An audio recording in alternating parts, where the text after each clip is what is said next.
मेरे मसीह भाई बहनों, इस वीडियो को आगे प्ले करने से पहले मैं आपको बता दूं, इस वीडियो को बिल्कुल भी आप स्किप करके मत जाना, पूरा आपको ज़रूर देखना है। अपनी राय इस कमेंट बॉक्स में ज़रूर लिखना है कि क्या हमारे फौजी भाई ने बिल्कुल सही कहा है। क्योंकि ये वीडियो जो आप देखोगे कुछ ऐसे शब्दों का भाई ने इस्तेमाल किया है और जो होना भी चाहिए। क्योंकि जो हिंसा हमारे मणिपुर के अंदर हम मसीह लोगों के विरुद्ध में चल रही है, वो ऐसी छोटी बात नहीं है। लेकिन मैं आपको बताना चाहता हूँ कि हमारा परमेश्वर बिल्कुल भी चुप बैठने वाला नहीं है। भले कोई हमारे पक्ष में बोले ना बोले, कोई गवर्नमेंट बोले ना बोले, लेकिन हमारा परमेश्वर जब बोलता है तो फिर वो किसी को बोलने का मौका नहीं देता। लेकिन मैं धन्यवाद करना चाहूँगा ऐसे लोगों का, और ऐसे लोगों के लिए प्रार्थना करना चाहूँगा कि जो आवाज़ उठाते हैं ऐसे मुद्दों को लेकर, और ऐसी ही कुछ बातें हमारे यहाँ पे फौजी भाई ने कही है। तो इस वीडियो को आप पूरा देखें और अपनी राय कॉमेंट में लिखें। आगे हम बात करते हैं, प्ले करता हूँ वीडियो को। है ये भूतनी के आँख कहाँ से गए हैं? देश की जनता जाग गई ना, पहले इन साले कुत्तों को तुम्हें ही मारा जाएगा, हरामियों। और सबसे बड़ी दिक्कत तो ये है कि देश की जो राष्ट्रपति है वो भी महिला है। पता नहीं महिला है कि नहीं है, क्या है राष्ट्रपति को भी इस बात का एहसास नहीं है कि महिलाओं के साथ क्या हो रहा है, बहन बेटियों के साथ क्या हो रहा है पूरे मणिपुर में। और तो और भूतनी वाले ये और करते हैं कि पाकिस्तान से कोई महिला आ गई 4 बच्चे लेके, वो इनकी अम्मा बन जाती है, इनकी भाभी बन जाती है, वो भारत माता है। और ये भारत में क्या हो रहा है, मणिपुर में क्या हो रहा है पिछले 2.5-3 महीने से, उसका कोई भी नहीं है। और इसको दिखाते मैन मिस्ट्री मीडिया हो, तुम्हारी माँ की बहन मिखेल, मैन मिस्ट्री मीडिया वालों, इसको दिखाते हो तुम। पाकिस्तान से आगे भाभी, तुम्हारी अम्मा आगे भूतनी वालों, समझे? इसको क्यों नहीं दिखाया?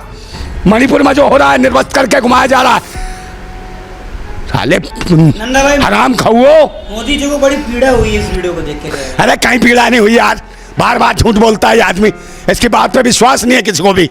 ये रोए पीटे सर भी पटके, अब देश की आवाम को इसके ऊपर विश्वास नहीं रहा है। कसम खा ले, मत्था टेक ले, संसद का मत्था टेका, संसद उड़ा दिया, संसद खत्म हो गया। समझे? जिस चीज का कहा इसने बेटी बचाओ बेटी पढ़ाओ का नारा दिया, ये देखो क्या हो रहा है। नंगी करके उनको काटा जा रहा, मारा जा रहा, रेप करे जा रहे, बलात्कार करे जा रहे, जिंदा जला दिया जा रहा है, जिंदा जमीनों में गाड़ दिया जा रहा है। समझे? ये हालत है तुम्हारे शासन में। अबे अंधे हो क्या? तुम्हारी तो बहन बेटियां हैं नहीं, सारे के सारे लड़वे हो, RSS के कुत्ते हो लड़वे, बहन बेटियों के साथ क्या हो रहा है? अबे ओ कच्चाधारी हो, तुम्हारी बहन बेटी ने तुम्हारी माँ नहीं थी क्या कोई? महिला माँ ही रही होगी, इनको भी ये भी माँ बनती कर, ये भी देश की भारत माता है। इन भारत माताओं को नंगा करके मार रहे हो, बलात्कार कर रहे हो, कौन है वैसी दरिंदे हैं? इनका क्या करोगे? कुछ करो। तुम्हारी कहाँ है सरकार, और कहाँ है बाकी पुलिस, कहाँ है फोर्स, और कहाँ बैठी है ये हमारी राष्ट्रपति महोदया? समझे? चश्मा लगा के बैठी रहती टुकुर टुकुर। क्या राष्ट्रपति हो तुम भाई? है राष्ट्रपति शासन लगाओ पूरे देश में। अगर तुम में है थोड़ा सा भी महिलाओं के लिए, अगर हो तुम महिला, अगर वाकई तुम महिला हो तो महिलाओं के हक और अधिकार के लिए खड़ी हो जाओ, मणिपुर को बचाओ। अरे जला दी तुमने जमीन, दुनिया भर की चर्चें जला दी, कोई बात नहीं है। मकान जला दिया, कोई बात नहीं। अरे मकान बन जाएंगे, चर्च बन जाएंगी, मंदिर बन जाएंगी, मस्जिद बन जाए। मैं बहन बेटियों की इज्जत है जो निर्वस्त करके जो लूटा जा रहा है, ये वापस आ जाएगी क्या? ये देश के नाम पे कलंक है, समझे? दुनिया भर की। और ये तुम जैसे अब आने वाले तो हो नहीं। मैं देश की जनता से, आवाम से अपील करता हूं, अगर मैं अकेला आदमी तुम्हारे लिए इतनी बातें कर सकता हूं, चिल्ला सकता हूं, देशवासियों चिल्लाओ, आवाज उठाओ अपनी जगह। एक ऐसे भैंसी दरिंदों की सरकार आ गई है जो धर्म का फिर ठिकाना, धर्म ये कहता है कि बहन बेटियों को निर्वस्त करो, किसी की बहन बेटियों को, उनकी इज्जत लूटो और फिर उनको मार दो, उनके गुप्तांगों को काटो। ये चलता है, ये है तुम्हारा धर्म?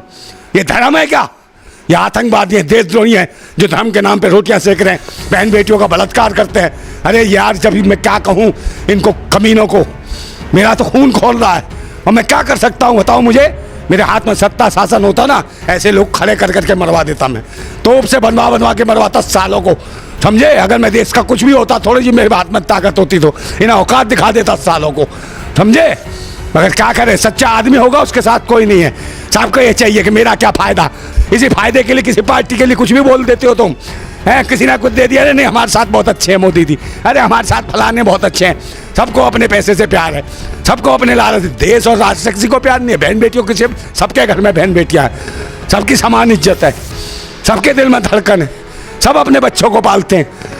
उसके दिल से पूछो जिस माँ ने अपने पेट में इन बेटियों को रखा होगा, उनके क्या लगा होगा, उसके कलेजे पे क्या होगा, समझे? दर्द बहुत बड़ी चीज़ है, इसको समझो। ये भूतनी वाले मैं क्या कह रहा हूँ, इनको गालियाँ निकल रही हैं आपके मन से। इस देश में 2024 तक मुझे लगता है पूरे देश में गृह युद्ध जैसी स्थिति हो जाएगी।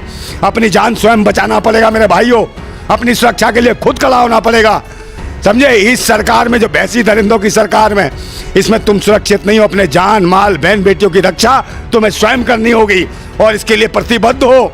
कसम खाओ कि भारत माता की हम कसम खाते हैं कि हम एक होंगे, किसी से भी 1 रुपया नहीं लेंगे, किसी के पैसे के लिए काम नहीं करेंगे, किसी के लिए झूठे नारे नहीं लगाएंगे।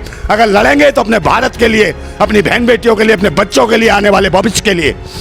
मगर वक्त आ गया है भारतवासियों, देशभक्तों, जाग जाओ। हिंदू मुसलमान सिख ईसाई जात पात से ऊपर उठ के और इस तानाशाह हुकूमत को उखाड़ फेंको और ये उखाड़ने की बहुत जरूरत है। आप कसम खा लो इन पाखंडी और ढोंगियों को वोट नहीं देना। ये 3 चीजें ध्यान रखो, इस पाखंडी सरकार को 3 चीजें बिल्कुल मत दो। एक दान, एक सम्मान और एक मतदान। ये 3 चीजें बंद करो, ये अपने आप जमीन पर भिखारी आ जाएंगे और फिर देखना क्या होगा। मेरे मसीह भाई बहनों, मैं उम्मीद करता हूँ कि अपनी वीडियो यहाँ तक देखा है तो आप आगे भी जरूर देख कर जाएंगे, क्योंकि बाइबल हमें कहती है कि युद्ध यहोवा का है। तो जब परमेश्वर लड़ता है तो फिर किसी को बोलने का अवसर नहीं देता।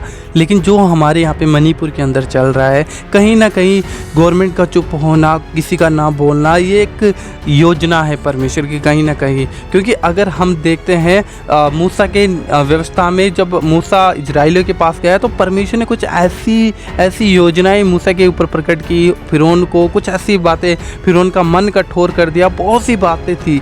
तो जब परमेश्वर लड़ता है ना तो अपने लोगों को उनमें से सिखाता भी है और वो अपने लोगों के लिए रास्ते भी निकालता है। तो मैं आपको बता दूं, जो वीडियो आज इंटरनेट के ऊपर वायरल हो रहा है उसके विषय में आज इतने लोग मुद्दा उठा रहे हैं, कितने लोग बातें उठा रहे हैं। तो आज से 2.5 महीने पहले का वो वीडियो था, लेकिन वो छोटा सा क्लिप जैसे ही वायरल हुआ, 2.5 महीने बाद वो वायरल हुआ, वैसे ही पूरी गवर्नमेंट हिल गई, पूरे देश हिल गए। और ऐसा ही परमेश्वर हमारा काम करता है। आज उस वीडियो को लेकर आज ना चाहते हुए भी हमारे इंडिया की गवर्नमेंट को बोलना पड़ा है। इतने दिन सब चुप्पी साधे हुए थे, लेकिन मैं आपको बताना चाहता हूँ हमें डरने की और घबराने की ज़रूरत नहीं है, क्योंकि हमारा परमेश्वर वो कभी सोता नहीं है, ना कोई कभी वो ऊँगता है। लेकिन लिखा है कि युद्ध यहोवा का है और जब वो लड़ता है तो फिर किसी को कहीं का नहीं छोड़ता। बस मैं आपको इस वीडियो में इतना ही कहना चाहूँगा कि हमारे मसीह भाई बहनों के लिए जहाँ पे विरोध हो रहा है, जहाँ पे सताव हो रहा है, जैसे कि मणिपुर, छत्तीसगढ़ और भी राज्यों में जहाँ पे विरोध है, हम मसीह भाई बहनों को बस इतना ही करना है कि हम प्रार्थना करें एक दूसरे के लिए। और आज कहीं ना कहीं हमारा जीवन प्रार्थना का जीवन नहीं है और हम प्रार्थना नहीं करते और शैतान को मौका मिलता है हमारे जीवनों में और वो हमारे साथ कुछ ऐसी हरकतें कर देता है जो शर्मसार होती हैं। क्यों होता है ऐसा? क्योंकि आज मसीह लोग प्रार्थना नहीं करते, इसलिए मसीह लोग अपने ही जीवन में जी रहे हैं, अपनी अभिलाषा में अपनी ही प्रभु को मानते हैं, प्रभु भी विश्वास करते हैं, लेकिन जीवन अपने अनुसार जीते हैं। तो उनकी जीवनों में शैतान काम करता है कहीं ना कहीं।